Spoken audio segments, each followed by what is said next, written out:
भगवान श्री राम ने किसी ऐसे रावण का वध नहीं किया था जो विद्वान था, शास्त्रों का ज्ञाता था और अपने राज्य की भलाई के बारे में सोचता था। राम ने ऐसे रावण का वध किया था जो स्त्रियों का सम्मान नहीं करता था, उनके साथ दुर्व्यवहार करता था और बलपूर्वक अपनी बात मनवाता था। आजकल रावण को अच्छा साबित करने के लिए उसके गलत पक्षों को सही बताकर पेश किया जा रहा है। हाँ, रावण रचित शिव तांडव हम आज भी गाते हैं, जिसका अर्थ यह हुआ कि बुरे से बुरे व्यक्ति ने भी अगर कोई अच्छा काम कर दिया तो उस अच्छे को याद रखा जाता है, लेकिन उसे अपने कर्मों का फल अवश्य मिलता है।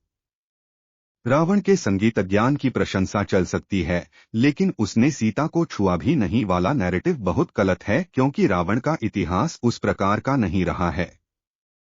रावण की शिव भक्ति कई ऋषियों मुनियों के भी तपस्या से परे थी, लेकिन इसका अर्थ ये नहीं कि रावण ने सीता के साथ बलपूर्वक व्यवहार नहीं किया वाला नैरेटिव सही है। रावण ने क्या अपहरण करते समय सीता पर अपने बल का प्रयोग नहीं किया था? लंकापति का इतिहास वाल्मीकि रामायण के ही एक अंश से पता चलता है, जो महर्षि वाल्मीकि द्वारा रचित है और जिसे राम कथा का मूल माना जाता है। रंभा का नाम आपने सुना होगा। वह स्वर्ग की अप्सरा थी जो तमाम नृत्यों और कई कलाओं में पारंगत थीं। आगे बढ़ने से पहले एक और बात बताना जरूरी है कि रावण और कुबेर भाई थे। कुबेर के पुत्र का नाम था नलकुबेर। रंभा नलकुबेर की प्रेमिका थी और इस रिश्ते से वह रावण की बहू लगती थी। एक दिन जब वह अपने प्रेमी से मिलने जा रही थी, तभी रावण उसकी सुंदरता पर मोहित हो गया और उसने रंभा से आपत्तिजनक बातें पूछी। रावण ने रंभा से पूछा कि वह इतना सज-धज कर किसको तृप्त करने जा रही है। रावण ने इसके लिए संस्कृत में भोक्ष्यते शब्द का प्रयोग किया, जो दिखाता है कि वह स्त्री को उपभोग की वस्तु समझता था। रंभा ने रावण को रिश्ते नातों की याद दिलाई। रावण ने पहले तो मानने से इनकार कर दिया कि वह उसकी पुत्रवधू है, लेकिन जब रंभा ने नलकुबेर के बारे में बताया तो रावण ने फिर आनाकानी शुरू कर दी। उस समय रंभा काफी डरी हुई थी और देवताओं को भी जीत चुके रावण के बारे में उसे पता था कि वह कुछ भी कर सकता है।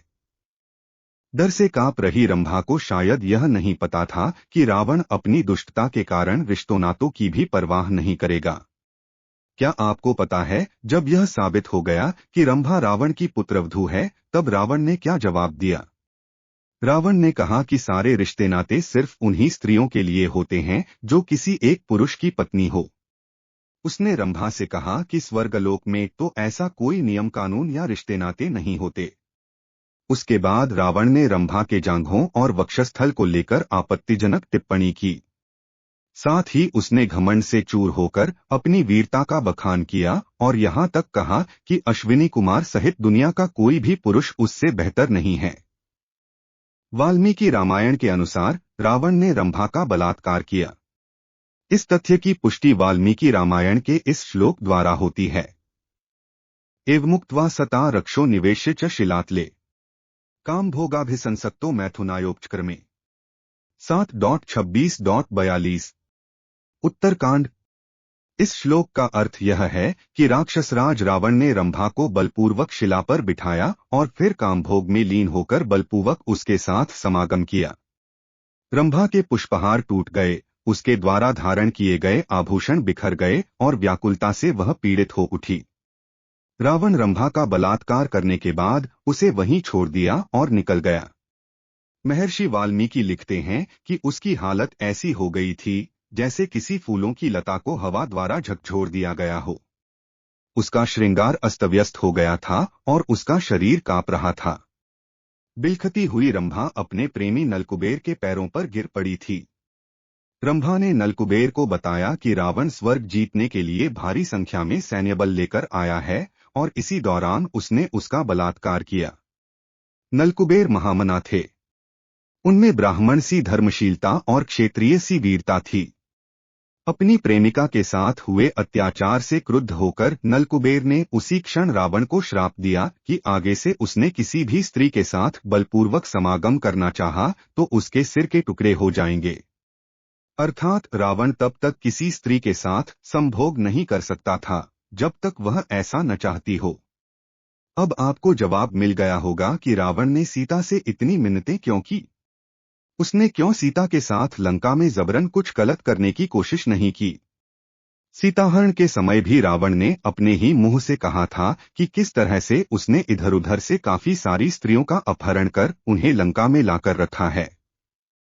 अगर किसी के भीतर रावण के अच्छे पक्षों की चर्चा करने की ही इच्छा है तो उसकी अच्छे की चर्चा करने में कोई बुराई नहीं है, लेकिन जिस क्षेत्र में वह बुरा था, बलात्कारी था, उस मामले में उसकी बुराई में अच्छा ढूंढने वालों को कम से कम बिना तथ्यों को जाने दुष्प्रचार तो नहीं फैलाना चाहिए।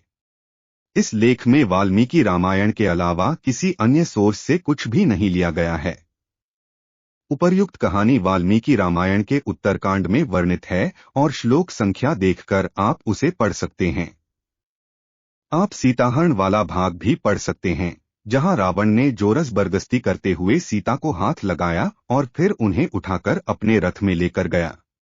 रावण अक्सर मां सीता को अपनी वीरता और धन का लोभ भी देता रहता था, लेकिन यही श्राप का डर था कि उसने सीता को हाथ नहीं लगाया। दोस्तों, अगर आपको जानकारी अच्छी लगी तो कमेंट बॉक्स में जय सिया राम लिखें और चैनल को जरूर सब्सक्राइब करें।